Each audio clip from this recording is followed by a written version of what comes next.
How to create dual apps on Android. Hi everyone, welcome back to our channel. This is Rose and I'll guide you to create or make dual apps on Android. Without further ado, let's begin. For a demo, I'm choosing Telegram. You can choose any app that you want to create the app cloner or dual of. Launch the Settings app, tap Search bar, type in App Cloner or Dual Apps. So the name will vary depending upon your Android phone.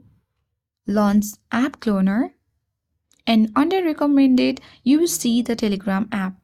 Here are different other apps as well. So simply you need to open Telegram, and here you will see create app clone. Turn on the button, and then you need to make sure that you have more than 5% of free storage remaining. Otherwise you won't be able to create app clone.